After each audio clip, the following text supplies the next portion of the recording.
c'est très fin, ça se mange sans faim. Je suis dilaté. Radio J. Radio J, le coup de fourchette. Bonjour Mata. Bonjour cher Cyrielle, bonjour Arnaud de sa mère, bonjour Radio J, bonjour à tous.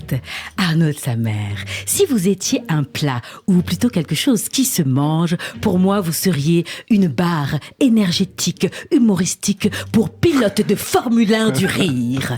La drôle de barre de sa mère spirituelle aérodynamique, affûtée pour faire s'exclaffer même le plus raplapla des kidams. La barre de sa mère spirituelle, c'est facile à transporter. Elle tient dans la main, puis dans la bouche, et laisse au cœur un bon goût de rigolade, un panaché de risette à la sauce pied de nez. Il faut juste être un peu souple du cortex frontalier. Une barre de sa mère spirituelle qu'on ne laisse pas à l'arrêt du stand. Hop, haut les mains de Polissin qui rit aujourd'hui, Babybel demain, humour laitier. Une barre de sa mère vous accompagne tel un copilote dans votre châssis ludique. Posez la question à Ferrari. La barre de sa mère, c'est le carburant de la Bugatti des mots d'esprit. La garantie que la course funambulesque sera un sprint au stop and go, toujours fantasque et bienveillante dans le jeu de môme. Du signe du poisson, Arnaud de sa mère vient de Bordeaux en Gironde. Voilà, c'est dit pour les auditeurs férus de généalogie ou de géographie ou d'aquarophilie. Je vais passer à arrêter les mots en férus, nous sommes à l'antenne d'une radio pas à cheval, même si on est plus que 3. Sur la ligne de départ du circuit de l'humour, vous découvrez le match d'impro d'un coup. C'est un déclic, nom de la compagnie théâtrale de Trappes qui vous met en selle, pas à cheval, juste la scénique, pas une caisse non plus. Non, la scène, enfin les tréteaux, même si vous aussi vous étiez très jeune, vous aviez une vingtaine d'années quand vous en êtes entré dans cette lumière de la chiquenaude. Mais revenons à notre championnat, revenons sur l'asphalte du secteur du rire à rire. Dans sa Bugatti, la barre de sa mère spirituelle est en totale adhérence dans son petit papier plastique recyclable, prêt à être utilisé à tout moment pour régaler en caricature ou en simulation de l'erreur le spectateur. Chaque phrase sort tout droit de la zone de dégagement, semble-t-il. Bon, les initiés comprendront quand j'ai voulu dire ça, bref, je sais pas. Oublions, moment troublion. Les moteurs cocasses vrombissent, les pilotes sont concentrés et la barre de sa mère aussi. Et le coup d'envoi est donné. C'est un démarrage en farce effectué par la barre de sa mère spirituelle en Bugatti. Aileron au vent, cockpit en feu, le véhicule prend rapidement de la vitesse pour briguer le meilleur palmarès et susciter l'hilarité en évitant le tête-à-queue. Certains sont restés dans les annales. Première chicane en vue.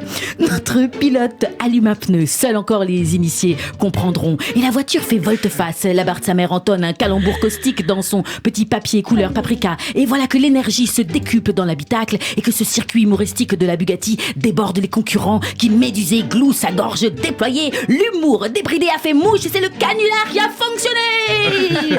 Arnaud de sa mère, vous avez tété Madame Météo. Pardon, non, autant pour moi, pas tété. Vous avez été Madame Météo de Canal+.